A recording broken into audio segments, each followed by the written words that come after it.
What's up, plant fam? Welcome back to my channel. If you're new here, my name is Lauren. Thank you so much for tuning in and clicking on this video. This is my channel where I talk about all things planty. And for today, I really wanted to give you guys a really good, in-depth, informational care guide on one of my most favorite geniuses of plants, Alocasias. I will be walking you guys through the watering needs, lighting and humidity requirements, and so much more. So if you've been thinking about getting Alocasias, or you have some in your collection and want to know more about their care tips, then like, share, and subscribe, and let's get on with the video. Now, of course, guys, before we start, I wanted to show you all of my Alocasias in my collection. I've gotten them for the past couple of months now, and I absolutely love my Alocasia babies. So I'm gonna put in some little B-roll of all my Alocasias in 3, 2, 1.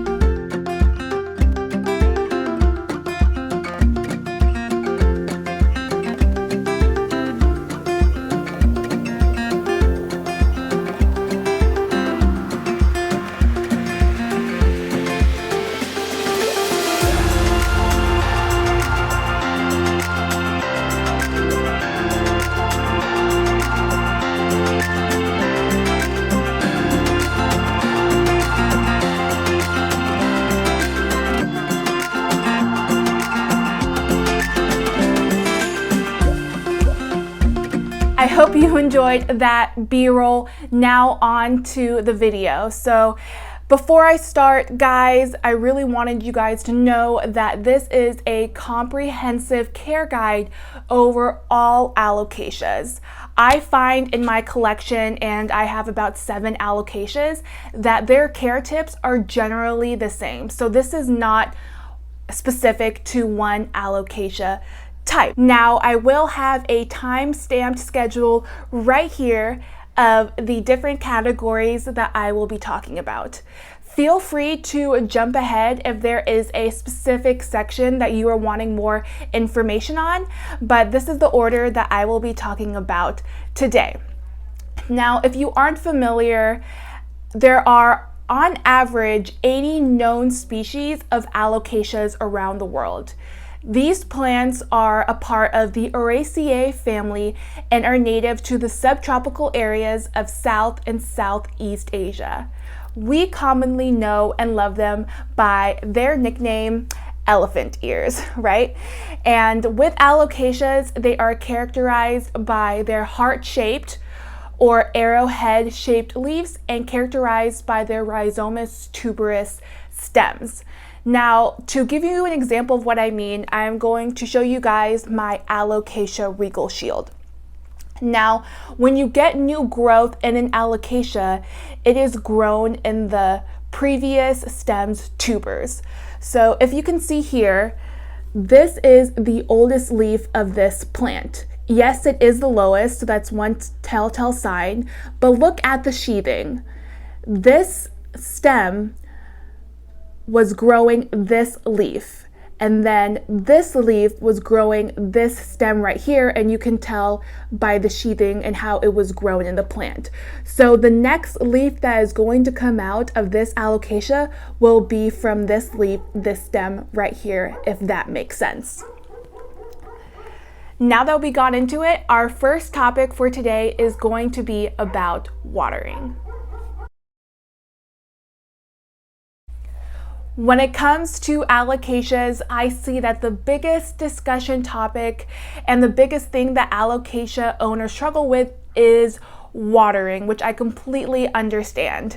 This is my journal with all my notes, so if you ever see me looking down a bit, that is the reason why. But Alocasias, guys, is a bit of experiment to figure out when it comes to your location and your environment.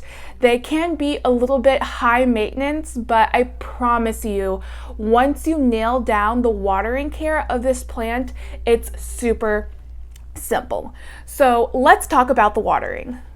I have my trusty moisture probe here that I swear by, guys. Please get one if you can. They're about $9 to $12, and this will really help you out. But when it comes to alocasias or any other tropical plants, they like to stay moist. But what exactly does moist mean, right? So if you look at the moisture probe right here, the range for moist is between a 4 to a 7. So we all have different opinions or different definitions of what moist means. Now, when I first started taking care of my alocasias, I was watering them at a 4 and drenched it all the way through until I saw water come out of the bottom. Now, of course, 2 days later, I saw a yellow leaf that was absolutely dead, and I knew I overwatered it. So that is a sign of overwatering, guys. If you see a yellow leaf, that's how you know. And in my experience, the oldest leaf is usually the first one to go when it's due to overwatering. The next thing that's really important when it comes to watering, guys, is the type of water that you give it. Now, really think about alocasias and their native environment. They're tropical plants, right? So they don't get tap water. They get water from Mother Nature. They get rainwater. I don't recommend tap water. I highly suggest filtered or distilled water for your plants. Now, there are a couple of different ways that you can do this. If you have a Brita or already built-in filtered water system in your home, that works perfectly fine. You can also get purified bottled water from your grocery store. If you do that though, make sure that you recycle, because save the earth. Or what I tried doing before, and I never saw a problem in my plants, which was taking tap water, a bucket of tap water, letting it sit overnight for 24 hours, and that is supposed to dispel of those nutrients. Now, I really wouldn't recommend that last one, because you really have to look after alocasias and be on it when it comes to watering. So if you have an alocasia like my Alocasia Fryedeck that's ready to be watered and you don't have water ready, then you're in a standstill, right? So I would really recommend either a Brita or bottled water, but make sure you recycle.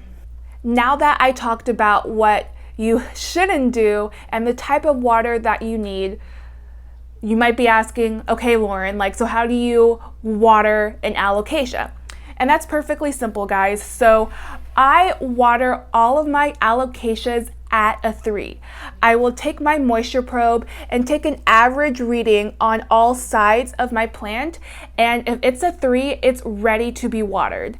Now, I take my watering can, fill it with my filtered water, and water my plant until I can feel the water get to the bottom, and that's where I stop. Occasionally, of course, a couple of drops coming out of the bottom of the pot is perfectly fine, but I personally don't drench it. So I drench it at a 3, and right when I feel like the pot is getting heavy, like I said, that's when I'm done. And that's what's been working for me when it comes to watering my alocasias. The last essential tip when it comes to watering, guys, that I want to share with you is the temperature of the water. I recommend slightly cool, but preferably lukewarm filtered water. If you use really cold water, that can shock the root system of your plants and potentially damage your plants, which of course you don't want to do. So to recap, use filtered water. It's best for your plants. If you use tap water, that can be fine. But if you see brown spots or brown edges of your alocasias, that is due to the nutrients in your water. Make sure that you water them when it's at a 3. And that wraps up my tips for watering. Now we are going to go on to the next topic. Moving right along, we are talking about lighting and temperature. So alocasias really do enjoy medium to bright indirect light. Now for my apartment, I don't have the best natural lighting situation. I have east, kind of southeast windows because of the way that the light hits my apartment. We have buildings that kind of block us, so that's why I say it's kind of like an east-southeast window. So that isn't the most beneficial lighting situation for my alocasias. So what I personally do, and I'll show you a clip as I'm talking, is that I do have my alocasias near my window, but I do supplement lighting with a grow light, and that has worked perfectly fine for my plants. So if you don't have really good natural lighting, guys, there are many different types of grow lights, stands, everything that you can do to supplement added light to your area. But make sure they're getting good indirect light. If you put them outside in direct light, especially now that it's summer, it can really burn your leaves. So make sure you don't do that. When it comes to temperature, I honestly wouldn't go down 60 degrees Fahrenheit. I would really recommend a temperature of 75 to 80 degrees Fahrenheit for your alocasias. A huge category that I know is super important to alocasias is humidity, and I have a lot of good tips and tricks for you guys about this. Starting off with my recommendations, again, think about the environment that alocasias are native to. They're tropical plants and they love humidity. So make sure that you give them at least a decent amount of humidity for them to thrive. I personally wouldn't go down lower than 50% humidity. My recommendation is at least 65%. Now, there are different ways that you can increase the humidity in your home. Right now, I actually do have a Levoit, I think that's how you say it, a Levoit humidifier. Now, this isn't necessary, guys. These humidifiers are an investment. They are about $80 to $90. A lot of plant YouTubers have them, and that's because of their customizable settings that you can do to give your plants the right humidity for different seasons. Now, I didn't get my Levoit until about 2 weeks ago, so I had a good couple of months without a humidifier, and my alocasias ended up being just fine. And these are the tricks that I have to help you guys add more humidity to your plants. So the first thing that I did is grouping my plants near one another. And when you do this, it really encourages a bioclimate for your plants and encourages transpiration, because when that process and when that energy and that plant transpires, it creates kind of a halo humidity atmosphere for your plants. Another thing that I've done to increase humidity in my home is getting glass or plastic jars, whatever you have, filling it with water. Now you will see over time that the water will evaporate, again increasing humidity. This is just a old flower vase that I have on deck whenever my boyfriend gets me flowers, or just for my plants as well. And you can get creative, guys. This is a old candle from Bath and Body Works that I use. So get creative. I'm sure you have many different jars in your house. This will really help. And these two tips are what I personally use to help with the humidity in my room. Another thing that a lot of people do is getting a big tray, getting pebbles that you can get from your local Homes or Home Depot garden and plant center, laying out a bed of rocks and putting water on it as well, and that will help. I personally didn't do that method just because I couldn't find a right tray that worked well for me, but I know it's really successful for a lot of different plant owners out there, so definitely give those tips a try. Before I had my Levoit, to give you guys some retrospect on how successful these different methods can be, I was getting on average 65 to 68% humidity in my room, which is great for these plants. Now though, I have to say with my Levoit humidifier, I get on average 75 to 78, even 80% humidity at times. So it does help if you have a humidifier. I feel that the leaves on my Alocasias are kind of hardier, which is great, but again, not necessary. In due time, you can get a humidifier, but those are my tips and tricks for humidity. The next category, guys, that we have up is soil. And soil, honestly, guys, I love making my own soil. It's like another side hobby that just comes as a bonus with my plants. And I know a lot of other plant owners love making their own soil that works well for their personal environment.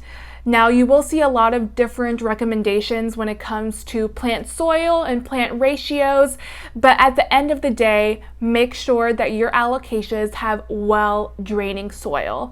I personally use cocoa coir, coarse orchid bark mix, perlite, worm castings, horticultural charcoal, and since I am a top waterer, I like to add mosquito bits. Now that is 6 different mediums that I put into my plant, and that's a lot, guys. So if you don't have that, that's perfectly fine. My recommendation is getting cactus and succulent soil, or just coir or coir. I don't know how you say it, but one of those base mediums, and perlite. Doing about a 50-50% ratio will be good enough for this plant, but again, at the end of the day, soil is pretty easy. Just make sure that it's a well draining substrate. I quickly wanted to throw in fertilizer as part of the topics for discussion for this video, guys. And alocasias aren't finicky. They follow the same general fertilization needs as any other houseplants. Make sure you have a well-balanced fertilizer. I have this one right here. I will make sure to link it in the description below. Anything that I talk about, I'll put it in the description, but I would dilute it to half or even a third of the strength of what's recommended in the instructions. Now, I take that little solution, first put it in my watering can, then adding my filtered water and watering my plant as usual based on what I said in the watering section of this video. Since it's summer, I only recommend fertilizing your plants once a month, 3 weeks max if you're using a very little amount. Because if you add too much concentration of the fertilizing solution or you do it too often, you can burn your plants and overload them with nutrients, and that's not going to be good. So just to wrap it up with fertilizer, again, any good balanced fertilizer, Dino Grow makes a good fertilizer as well, will do. Dilute it still with filtered water and your normal watering needs, and make sure that you only do it once a month. The last and final topic that I want to discuss with you guys, and it is still a very, very important topic, is pest control and preventative maintenance. When it comes to me, when I was a very first plant mama, I did have a huge fungus gnat problem. So I had to deal with that. But also when it comes to alocasias, I know they have the reputation of having spider mites. I have never had a spider mites issue, and I think it's because of the preventative measures that I have taken, and I will share those with you guys. So whenever I get a Alocasia, one of the first things I will do is power wash it with lukewarm water. And I always get a grocery bag. This is just a bag from Target, and this might be a little noisy, sorry guys, but I wrap it around the base of the plant where the soil is. So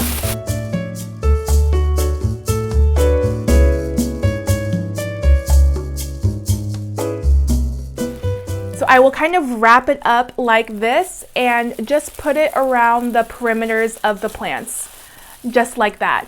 And the reason why I do this is that when I'm putting it under the sink or the shower, I like to tip it over in different directions so the water gets on top, under the leaves, on the petioles, and so forth, and really drench it, because that will really help get rid of spider mites. And with this method, it ensures that no soil falls out, because we know soil is precious, and to help protect the plant from getting overwatered. So that is the first thing that I do. After power washing my Alocasias and letting them dry a bit, I use my trusty Neem Oil Spray, and this is an essential for every plant owner, so definitely get this, guys.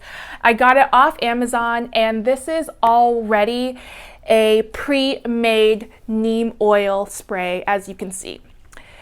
I know you can make your own homemade neem oil spray. You can get neem oil concentrate, mix it in with water and some of Dr. Bronner's Pure Castile unscented soap, shake that in, and you have your own spray. So what I like to do, honestly guys, is I will spray this and I will drench it. I will drench the soil because this will get rid of fungus gnats, other pets. I will even do the leaves as well for a preventative measure, and this works like a charm. This has really been working for me. I kind of made a bit of a mess, but that's okay for this demonstration to make sure you guys don't have pest problems. But this really works for me, guys, and I would truly recommend this. I do preventative maintenance about once a month, sometimes twice a month, depending on how my life is at the moment, and this is really a good practice to do with all of your plants, honestly. So those are my care tips for pest control and preventative maintenance. And that's it for the video, guys. I really hope you enjoyed this in-depth, comprehensive care guide on Alocasias. Trust me, when you figure it out, it is just like a routine, and Alocasias are really a easy tropical plant that you guys can have in your home. If there are any topics or questions that you guys still have that I didn't cover, leave it in the comment section below and I will definitely make sure to get back to you guys. I am going to continue to do informational care tip videos in the future. Again, if there's anything that you guys would like me to cover, let me know. But thank you so much for tuning in and staying with me at the end of this video, and I will see you guys in the next one.